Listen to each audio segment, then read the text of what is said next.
Captain Marcus Hayes stood perfectly still at his post outside the grand library of Astoria Palace. His uniform was spotless, his boots polished to mirror shine, and his face showed no emotion. For 12 years he had served the royal family with unwavering dedication. Today felt no different from any other Tuesday morning, yet something small was about to change everything. Inside the library, 11-year-old Prince Alexander sat cross-legged on the marble floor, surrounded by history books. Unlike other children his age, he preferred reading about real heroes to playing video games. His messy brown hair fell across his forehead as he studied a chapter about ordinary people who had made extraordinary differences in the world. Marcus had been watching over Prince Alexander since the boy was 4 years old. He had seen him grow from a curious toddler into a thoughtful young man who asked deep questions that sometimes surprised even the adults around him. The prince never demanded attention or special treatment. Instead, he noticed things others missed and cared about people in ways that reminded Marcus why he had chosen to protect the royal family in the first place. The morning sun streamed through the tall windows, casting golden patterns on the library floor. Prince Alexander closed his book and walked to the window, pressing his small hands against the cool glass. From his view on the second floor, he could see the palace gardens where several staff members were working. The gardeners moved slowly in the heat, trimming hedges and planting flowers for the upcoming state dinner. Marcus noticed the prince watching the workers with unusual interest. The boy's brow was furrowed in concentration, as if he was trying to solve a puzzle. This expression always meant Prince Alexander was thinking about something important. Marcus had learned to recognize these moments over the years. "Captain Hayes," Prince Alexander said softly, still looking out the window. "How long do the gardeners work each day?" Marcus was surprised by the question, but answered honestly. "They start at dawn and usually finish around sunset, Your Highness. It's hard work, especially during summer months like these." The prince nodded slowly, continuing to watch the workers below. "Do they get breaks when it's this hot?" "I believe they take short breaks, Your Highness, but I'm not entirely certain of their schedule." Prince Alexander turned away from the window, his young face serious. "I think I'd like to learn more about how the palace works. Not just the fancy parts, but how everyone does their jobs." Marcus found this request both unusual and admirable.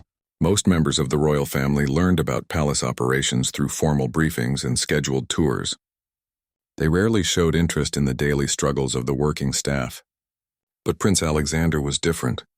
He had always been different. Later that afternoon, Marcus accompanied the prince on what appeared to be a casual walk through the palace corridors. But Alexander wasn't just wandering. He was observing everything with the sharp attention of someone conducting important research. He noticed which staff members looked tired, who seemed stressed, and where problems might exist that others overlooked. In the kitchen hallway, they passed Maria Santos, a young cleaning woman who had started working at the palace only 3 months ago. She was struggling to carry a heavy bucket of water while balancing cleaning supplies in her other arm. Her face showed exhaustion, and sweat beaded on her forehead despite the air conditioning. Prince Alexander stopped walking. "Excuse me, Miss Santos," he said politely. "That looks very heavy. Are you all right?" Maria was startled to be addressed directly by the prince. She nearly dropped her supplies in surprise. "Oh, Your Highness. Yes, I'm fine, thank you. Just doing my job. Would you like some help?" the prince asked simply. Marcus watched this interaction with growing respect for the young royal. Most people in positions of power walked past struggling workers without a second glance. But Prince Alexander saw Maria as a person who deserved kindness and consideration. Maria looked confused and glanced nervously at Marcus, unsure how to respond to such an unexpected offer from royalty. "That's very kind, Your Highness, but I couldn't possibly ask you to help with cleaning duties." "You didn't ask," Prince Alexander pointed out with a gentle smile. "I offered. There's a difference." Despite Maria's protests, the prince took one end of the heavy bucket and together they carried it to the supply closet. Marcus followed, beginning to understand that this was not just a random act of kindness.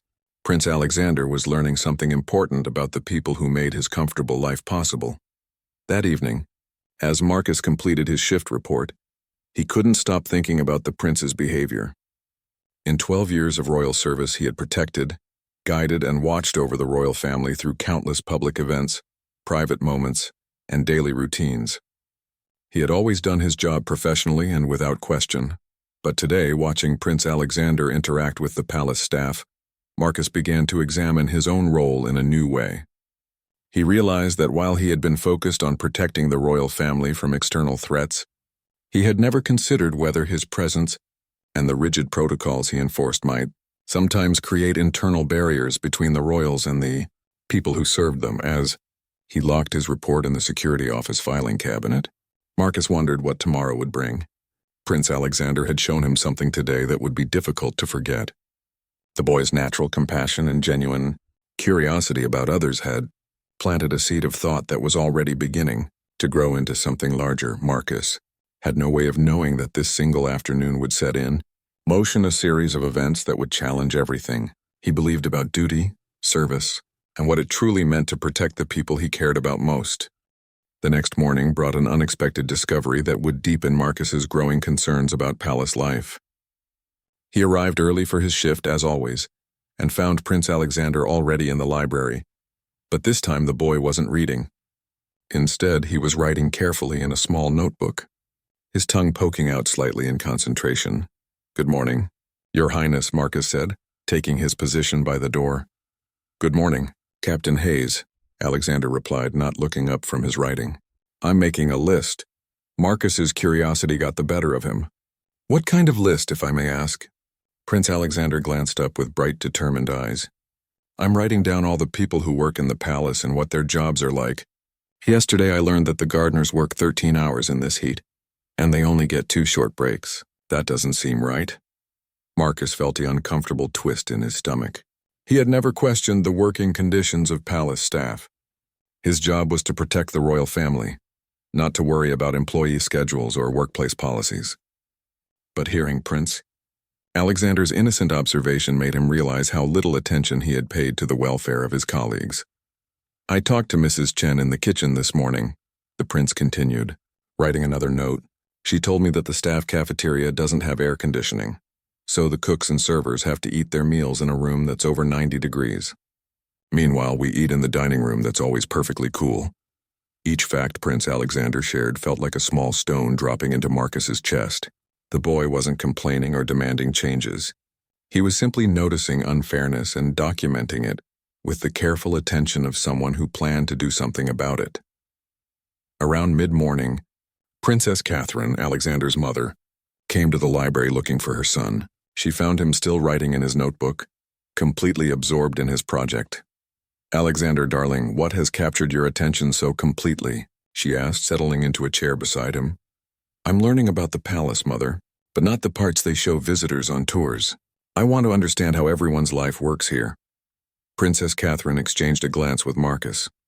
She had always been proud of her son's compassionate nature, but she seemed surprised by the depth of his investigation into palace operations.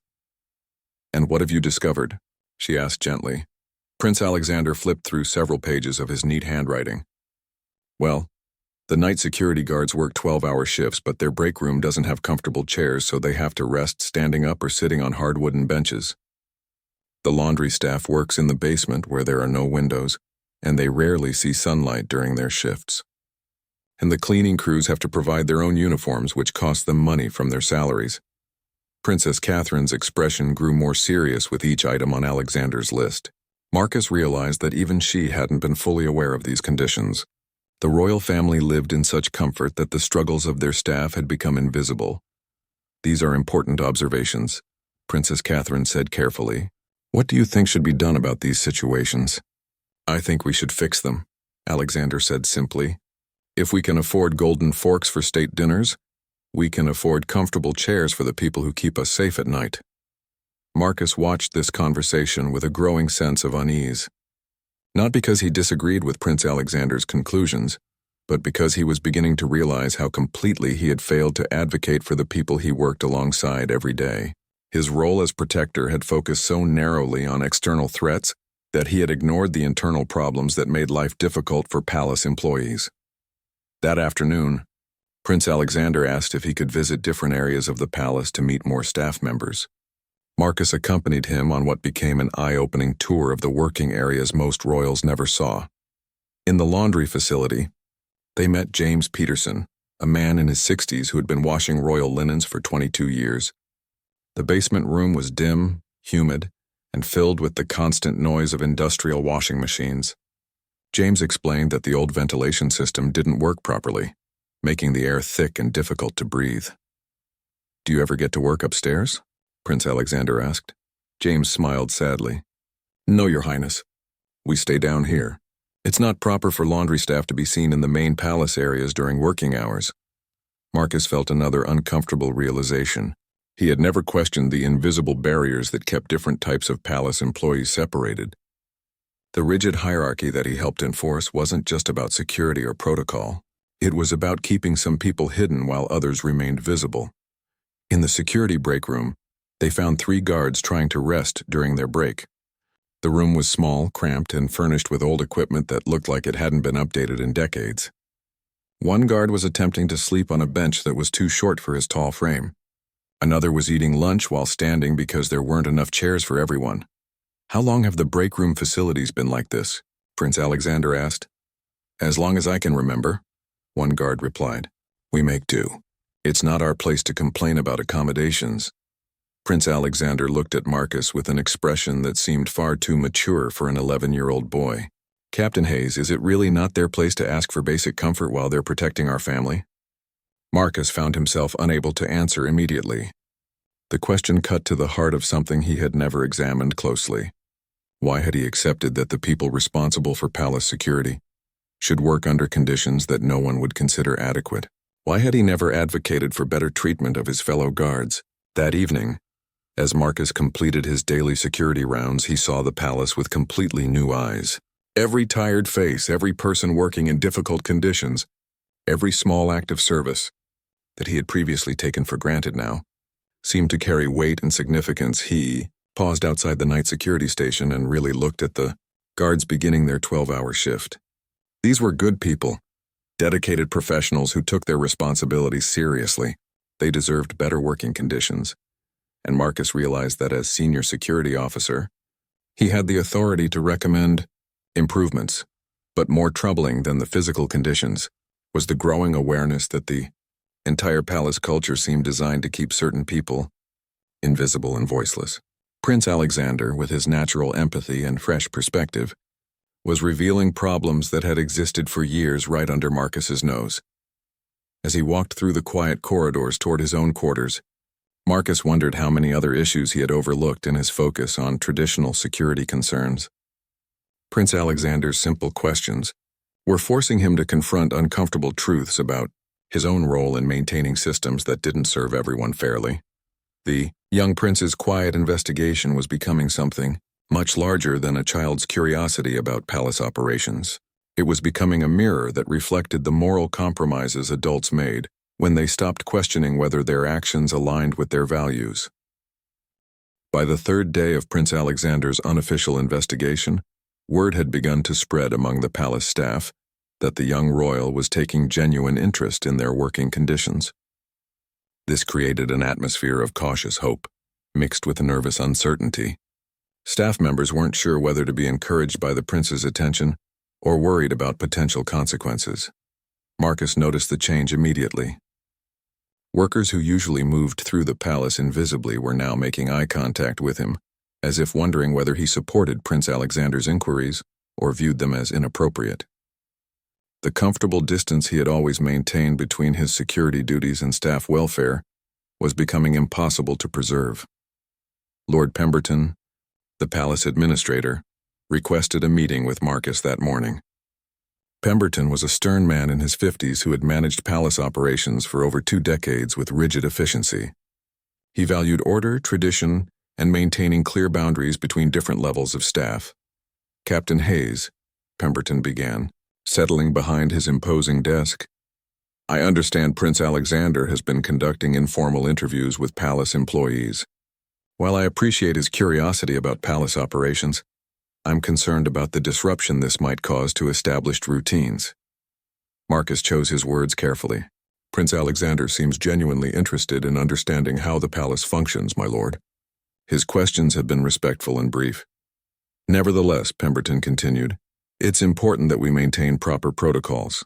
The staff have specific duties to perform, and prolonged conversations with members of the royal family can interfere with productivity.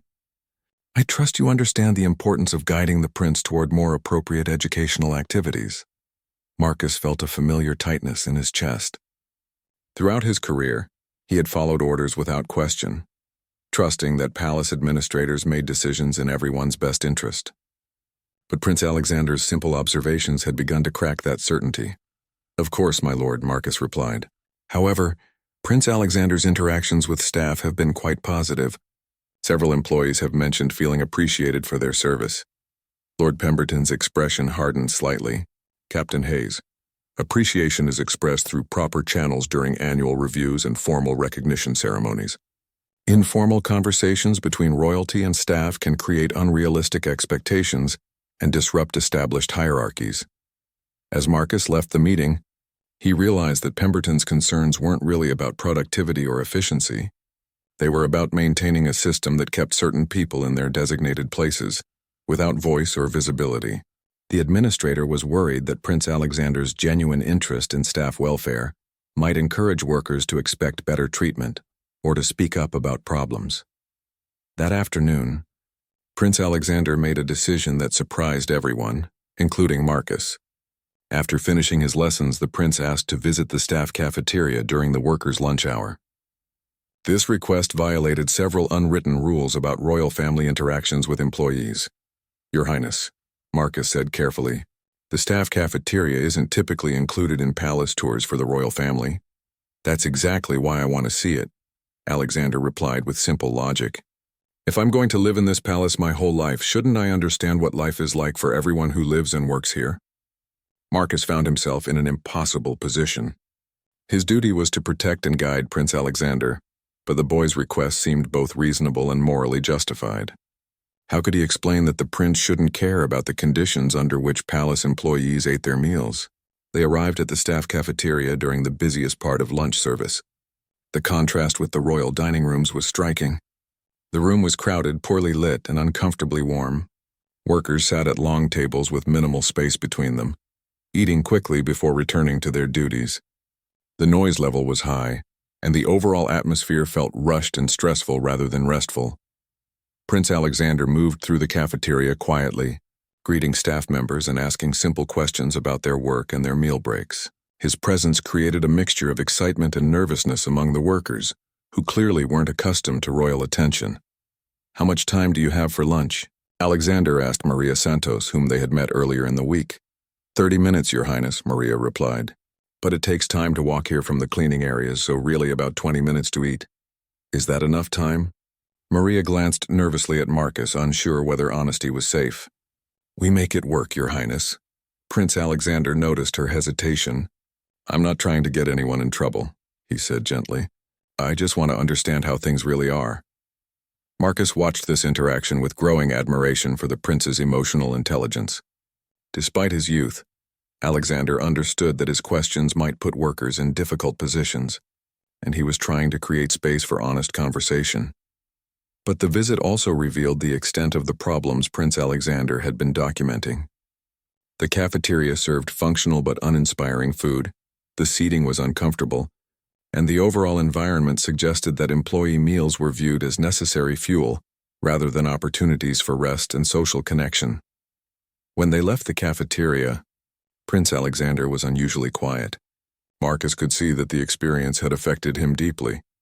Captain Hayes, the prince said as they walked back toward the main palace areas, why do we eat in beautiful rooms with comfortable chairs and interesting food, while the people who serve us eat in that crowded hot room? Marcus realized that this question went beyond palace management policies. Prince Alexander was beginning to understand fundamental inequalities in how different people were valued and treated. The boy was discovering that comfort, dignity, and respect weren't distributed equally, even among people who contributed essential work to the same household. That's a complex question, Your Highness, Marcus replied honestly. I think it has to do with traditions and assumptions that haven't been examined for a long time. That evening, Marcus received an unexpected visitor. James Peterson, the elderly laundry worker they had met the day before, appeared at the security office looking nervous but determined. Captain Hayes, James said quietly. "I hope I'm not overstepping, but I wanted to thank you for bringing Prince Alexander to meet us. In 22 years of working here, no member of the royal family has ever asked about our working conditions or shown interest in our daily lives." Marcus felt a complex mixture of pride and shame. Pride that Prince Alexander's compassion was making a positive impact on palace employees, and shame that it had taken an 11-year-old boy to notice and care about problems that he, as a senior staff member, should have addressed years ago. "James," Marcus said, "in all honesty, I should have been paying attention to these issues myself. Prince Alexander is teaching me as much as he's learning." James nodded, understanding. "The boy has a good heart. But I wanted you to know that his visits have meant something important to all of us. We feel seen in a way we haven't before." After James left, Marcus sat alone in his office, staring at security reports that suddenly seemed less important than they had a week ago.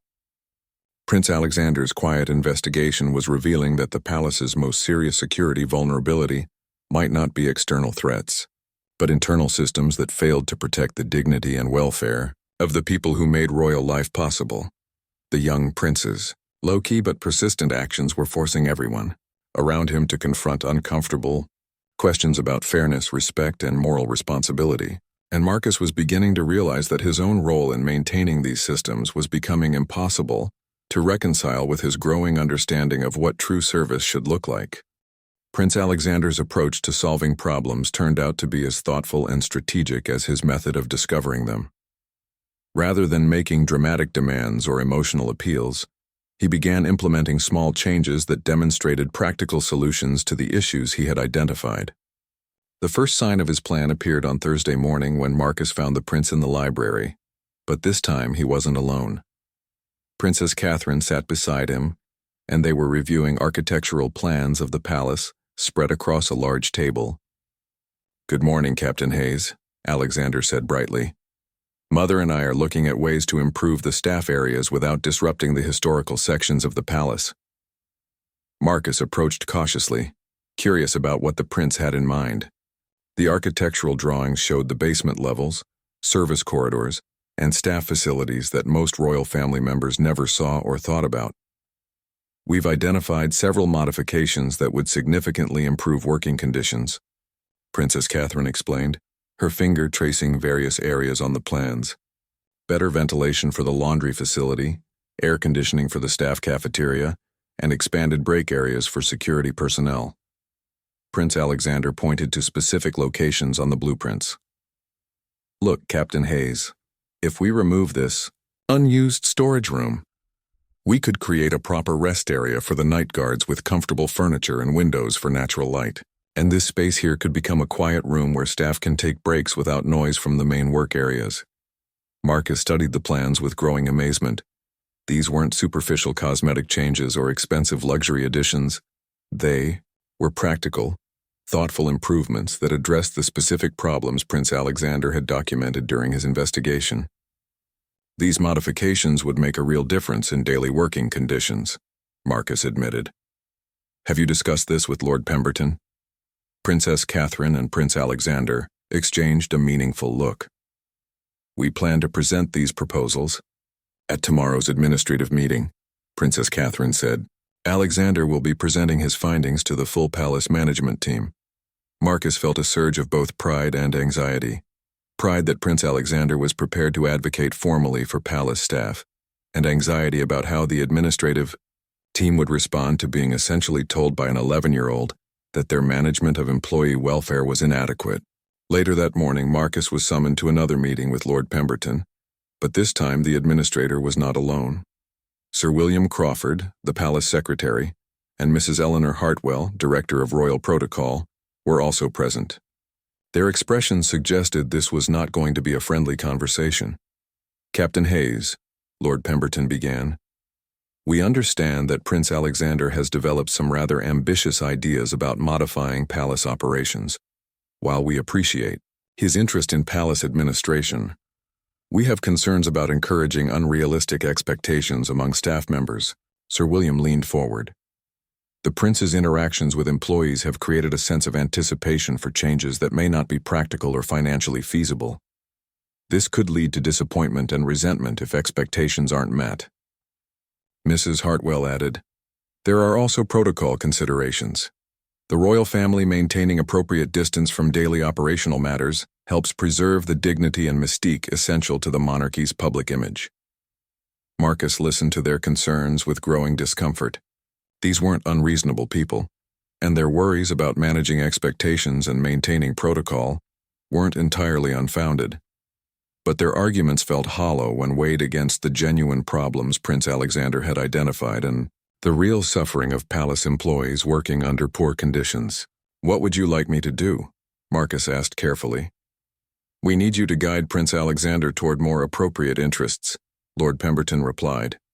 "Perhaps he could focus on historical studies or artistic pursuits that don't involve direct contact with operational staff."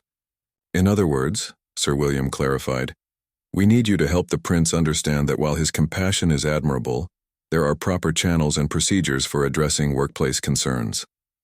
Marcus nodded slowly, but internally he felt a growing resistance to these instructions.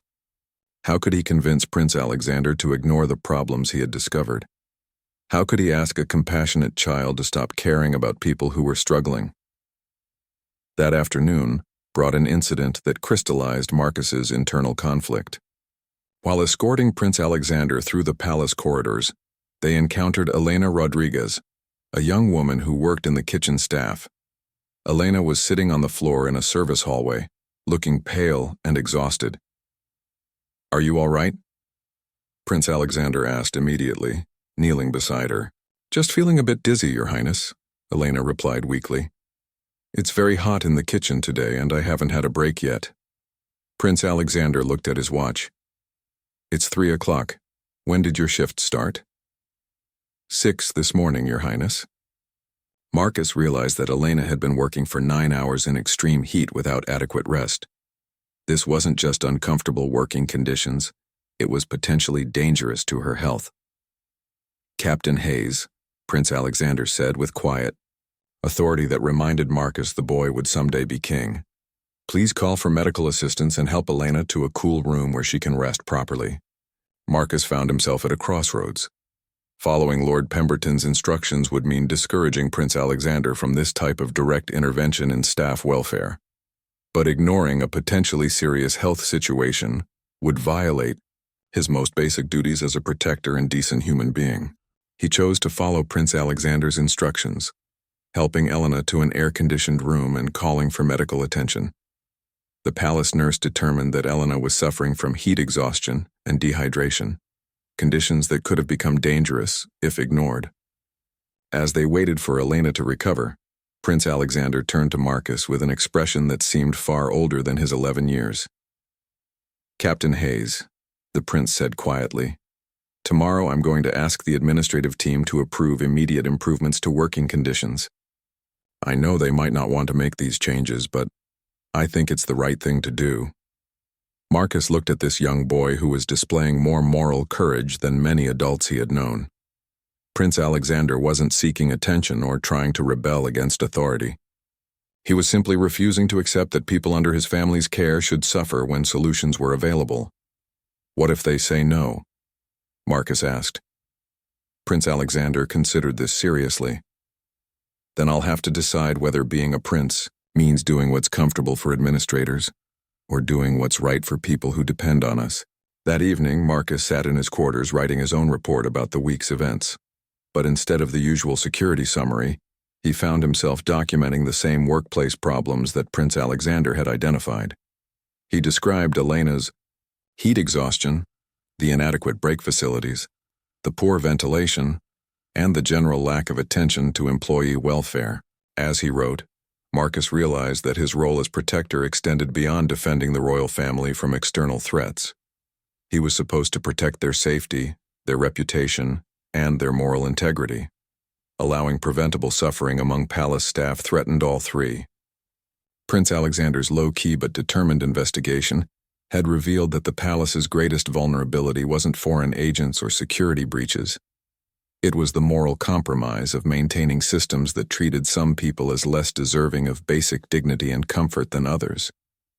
Tomorrow's administrative meeting would force everyone to choose between maintaining comfortable traditions and accepting the moral challenge that an 11-year-old boy was presenting to them. Marcus was beginning to understand that his own choice might determine not just his future career, but his ability to respect himself as someone who truly served the values he had sworn to protect. The administrative meeting was scheduled for Friday morning in the formal conference room, a space typically reserved for discussions of state dinners, diplomatic protocols, and budget allocations. Marcus had attended hundreds of such meetings over the years, but none had felt as significant as this one. Prince Alexander arrived carrying his notebook, the architectural plans, and a folder of photographs he had somehow managed to take of various staff work areas. Despite his youth, he carried himself with quiet dignity and determination that commanded respect from the assembled administrators. Princess Catherine accompanied her son, but made it clear that this was Alexander's presentation to give. King Edward, who had been briefed on the situation, observed from the head of the conference table with an expression that revealed nothing about his thoughts. Lord Pemberton called the meeting to order with formal precision. "Your Highness," he said, addressing Prince Alexander, "we understand you have prepared some observations about palace operations that you would like to share with the administrative team." Prince Alexander stood and opened his notebook. "Thank you, Lord Pemberton. Over the past week, I have been learning about the working conditions of palace staff members. I have discovered several serious problems that I believe we should address immediately." Marcus watched from his position near the door as the young prince began methodically presenting his findings. Alexander's approach was neither emotional nor accusatory. Instead, he presented facts with the clarity and logic of someone much older than 11. The staff cafeteria operates without air conditioning, forcing employees to eat meals in temperatures that frequently exceed 90 degrees, Prince Alexander reported. The laundry facility in the basement has inadequate ventilation, creating health risks for workers who spend 8 hours daily in humid, poorly aired conditions. He continued through his list. Security guards working 12-hour shifts with nowhere comfortable to rest, cleaning staff purchasing their own uniforms despite low wages, kitchen workers experiencing heat exhaustion due to inadequate break schedules. Yesterday, Elena Rodriguez collapsed from heat exhaustion after working 9 hours without proper rest in extreme kitchen temperatures. Alexander concluded, "This represents an immediate health and safety concern that requires urgent attention." Sir William Crawford shifted uncomfortably in his chair. "Your Highness, while we appreciate your concern for staff welfare, these operational matters involve complex budgetary and logistical considerations that may not be immediately apparent." "I understand that," Prince Alexander replied calmly. "That's why Mother and I worked with the palace architects to develop practical solutions that address these problems. Without compromising historical integrity or exceeding reasonable budgets, he spread the architectural plans across the conference table, pointing out specific modifications that would improve ventilation, create comfortable break areas, and upgrade the staff cafeteria. The proposals were detailed, well-researched, and clearly feasible. These improvements could be implemented within existing palace renovation budgets, Princess Catherine added, supporting her son's presentation. The architectural consultants have confirmed that none of these modifications would require historical permissions or structural changes to protected areas. Mrs. Hartwell spoke up with obvious reluctance. "Your Highness, while these proposals have merit, we must consider the precedent of making significant operational changes based on informal staff feedback. This could encourage unrealistic expectations for future modifications." Marcus felt his jaw tighten. Mrs. Hartwell was essentially arguing that they shouldn't solve real problems because it might encourage workers to expect decent treatment in the future. Prince Alexander looked directly at Mrs. Hartwell with surprising composure. "Mrs. Hartwell, are you suggesting that we should continue allowing people to work in conditions that risk their health, because improving those conditions might make them expect not to suffer?" The room fell silent. The 11-year-old prince had cut through diplomatic language to expose the moral core of the administrator's argument, and everyone present understood the implications. King Edward spoke for the first time. "Alexander, these are thoughtful proposals. However, implementing significant operational changes requires careful consideration of multiple factors beyond immediate staff comfort." "Father," Prince Alexander said respectfully but firmly, Yesterday, Elena Rodriguez could have been seriously injured because we haven't paid attention to basic working conditions. How do we balance multiple factors against preventing people from getting hurt while they serve our family? Marcus watched this exchange with growing admiration for Prince Alexander's moral courage and growing discomfort with his own position. The prince was asking fundamental questions about responsibility and values that the adults in the room seemed reluctant to answer directly. Lord Pemberton attempted to regain control of the discussion. Your Highness, perhaps we could form a committee to study these recommendations over the next several months. This would allow for proper evaluation and planning before implementing any changes. Lord Pemberton, Prince Alexander replied. Elena Rodriguez can't wait several months for air conditioning in the kitchen. The night security guards can't wait several months for comfortable chairs. These are immediate problems that require immediate solutions. Marcus realized that he was witnessing a defining moment not just for Prince Alexander, but for everyone in the room. The young prince was refusing to accept bureaucratic delays when people were suffering from preventable problems. Sir William tried a different approach. Your Highness, we must also consider how these changes might affect relationships between different levels of staff. Improving conditions too quickly could create resentment or unrealistic expectations. Prince Alexander looked puzzled. Sir William, are you concerned that treating people with basic dignity might make them expect to be treated with dignity?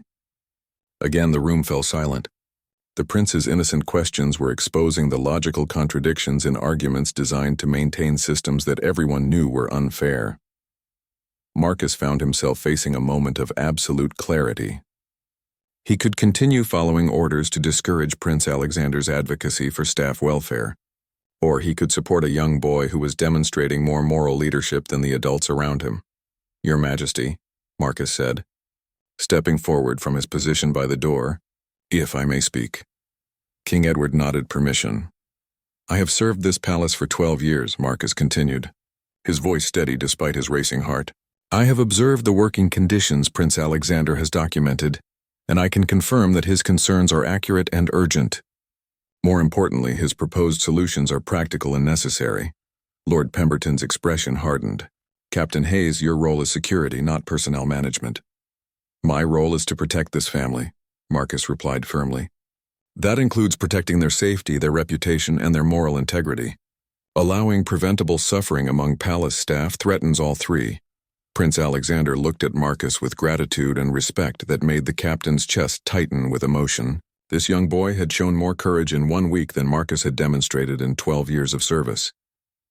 Captain Hayes is right, Prince Alexander said quietly. If we know people are suffering and we have the power to help them, then choosing not to help makes us responsible for their continued suffering. The meeting ended without resolution, but Marcus knew that something fundamental had changed. Prince Alexander had forced everyone present to confront the moral implications of their comfortable inaction. And Marcus had finally chosen to stand with what he knew was right, regardless of the professional consequences that choice might bring. The aftermath of the administrative meeting revealed the true character of everyone involved. Within hours of the conference, word had spread throughout the palace that Prince Alexander had formally advocated for staff welfare improvements, and that Captain Hayes had publicly supported the young royal's position. The response from palace employees was immediate and profound. Workers who had felt invisible for years suddenly felt seen and valued. Maria Santos approached Marcus that afternoon with tears in her eyes, thanking him for standing up for the staff. James Peterson from the laundry facility stopped by the security office to express his gratitude for the captain's courage in speaking truth to power. But the administrative response was swift and punitive. Marcus was summoned to Lord Pemberton's office within 2 hours of the meeting's conclusion. Captain Hayes, Pemberton began coldly, your conduct during this morning's meeting was highly inappropriate. You overstepped your authority and undermined proper administrative procedures. Marcus met the administrator's gaze steadily. I stated facts about working conditions and supported practical solutions to serious problems. I fail to see how protecting staff welfare undermines proper procedures. Your job is to follow orders and maintain security protocols, Sir William Crawford interjected, having joined the confrontation. It is not to encourage a child's unrealistic expectations about palace operations. Prince Alexander's expectations seem entirely realistic to me, Marcus replied calmly. He expects people to work in safe conditions with basic dignity. Those expectations should be met, not discouraged. Mrs. Hartwell entered the office carrying a thick folder. Captain Hayes, we have reviewed your service record and identified several instances where your recent conduct suggests divided loyalties. Your primary obligation is to the Crown, not to individual staff members. Marcus realized they were building a case for disciplinary action, possibly including termination. But rather than feeling fear, he experienced a strange sense of relief. The moral clarity Prince Alexander had brought to the situation made Marcus's choice simple, even if the consequences were difficult. My loyalty to the Crown includes ensuring that the royal family acts with honor and integrity, Marcus responded. Supporting Prince Alexander's compassionate leadership serves the Crown's best interests. Meanwhile, King Edward and Princess Catherine were having their own private discussion about the morning's events. The king had been notably quiet during the administrative meeting, but his silence didn't indicate indecision. Alexander demonstrated remarkable moral courage today, Princess Catherine observed. He presented his case with dignity and logic that impressed everyone in the room. King Edward nodded thoughtfully. He also forced us to confront uncomfortable truths about how we've allowed palace operations to develop. His questions about our responsibilities to the people who serve us deserve serious consideration. The administrators seemed determined to resist his proposals. Princess Catherine noted with concern. The administrators serve at our pleasure, King Edward replied quietly. Alexander is my son and he will someday be king. His values and his character will shape the future of this monarchy. I need to decide whether supporting his moral development is more important than maintaining administrative convenience. That afternoon brought an unexpected development that would prove decisive. Elena Rodriguez, the kitchen worker who had collapsed from heat exhaustion, requested a private audience with King Edward. Such requests from palace staff were extremely rare and typically handled through multiple administrative layers. King Edward agreed to meet with Elena personally, accompanied by Prince Alexander at the young royal's request. The meeting took place in the king's private study. Away from administrative oversight, Your Majesty, Elena began nervously. I wanted to thank Prince Alexander for his kindness yesterday, and to tell you how much his attention to our working conditions has meant to all the staff. Please speak freely, King Edward encouraged. Elena's story revealed the extent of problems that had been hidden from royal attention for years. She described kitchen workers regularly suffering from heat-related illness, cleaning staff working extra hours without compensation to complete impossible schedules, and security guards developing back problems from inadequate rest facilities. We never complained because we didn't think anyone would listen, Elena explained, but Prince Alexander listened, and he cared about what he heard. That gives us hope that things might improve. Prince Alexander spoke up quietly. Elena, you shouldn't have to hope for basic safety and dignity at work. You should be able to expect them. King Edward watched his son during this conversation and saw the future of the monarchy taking shape. Alexander wasn't just showing compassion. He was demonstrating the kind of leadership that could earn genuine respect and loyalty from the people the royal family served. After Elena left, King Edward turned to his son. Alexander, implementing your proposals will require significant changes to palace administration. Some of the current administrators may resist or resign rather than adapt to new priorities. Father, Prince Alexander replied with quiet determination, I think our family's reputation should be based on how well we treat the people who trust us with their livelihoods, not on how comfortable we make administrators who want to avoid necessary changes. That evening, King Edward summoned Lord Pemberton, Sir William, and Mrs. Hartwell for a private meeting. Marcus was not included, but the results became clear the following morning when Princess Catherine informed him that the king had decided to implement all of Prince Alexander's proposals immediately. The administrative team had been given a choice: enthusiastically support the improvements to staff working conditions, or submit their resignations to make room for administrators who shared the royal family's commitment to employee welfare. Sir William Crawford chose to resign, rather than oversee changes he considered inappropriate. Mrs. Hartwell requested a transfer to ceremonial duties that didn't involve personnel management. Lord Pemberton, after a night of consideration, decided to remain and implement the improvements, though his enthusiasm was clearly forced. Marcus learned about these developments from Princess Catherine, who also delivered an unexpected message from King Edward. "Captain Hayes," she said, "the king wants you to know that your support for Alexander's advocacy yesterday demonstrated exactly the kind of moral courage and integrity we need in palace leadership. He would like to offer you the position of Deputy Palace Administrator, with primary responsibility for staff welfare and working conditions." Marcus was stunned. Instead of being punished for supporting Prince Alexander, he was being promoted to a position where he could ensure that the young prince's compassionate vision became permanent palace policy. But as he considered this generous offer, Marcus realized that his week of watching Prince Alexander's moral leadership had changed him in ways that made accepting the promotion impossible. The young prince had shown him what true service looked like, and Marcus now understood that his own path lay in a different direction. That evening, Marcus sat in his quarters writing 2 letters.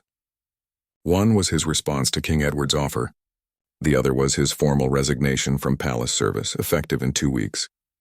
Both letters explained that Prince Alexander had taught him the difference between following orders and following conscience, and that this education had prepared him for a new kind of service to people who needed advocates but had no voice of their own. Prince Alexander's low-key but persistent moral courage had not only improved conditions for palace workers, it had transformed the man responsible for protecting him into someone ready to protect others who had no royal advocate to speak for them.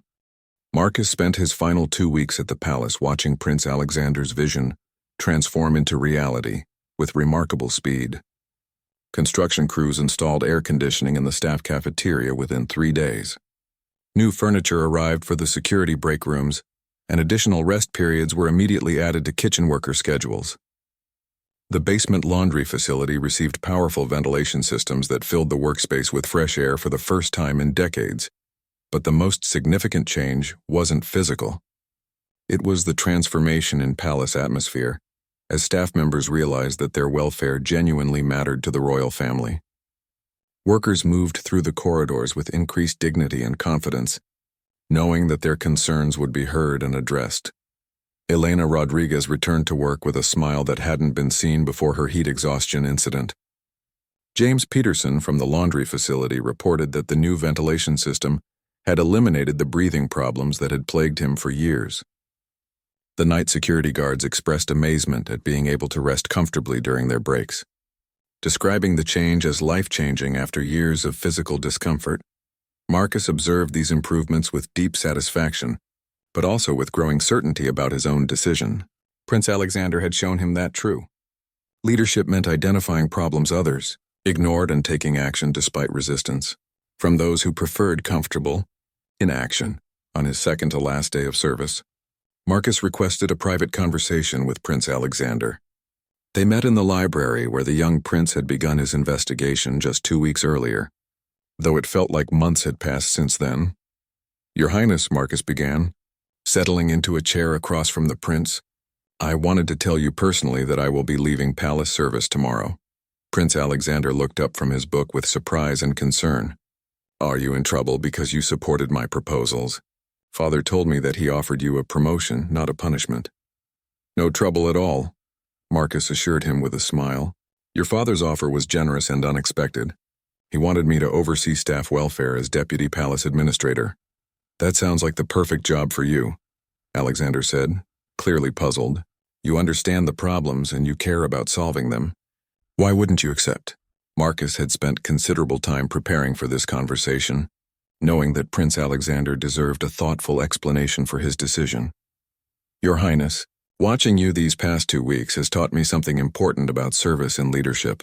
You saw problems that adults had ignored for years, and you refused to accept that those problems were unsolvable. You showed moral courage that inspired everyone around you to become better people." Prince Alexander listened intently, his young face serious with concentration. "Your example made me realize that I had been serving the palace efficiently, but I hadn't been serving people effectively," Marcus continued. "There are many places outside these walls where people need advocates but have no voice, no power, and no young prince to speak for them." Understanding dawned in Alexander's eyes.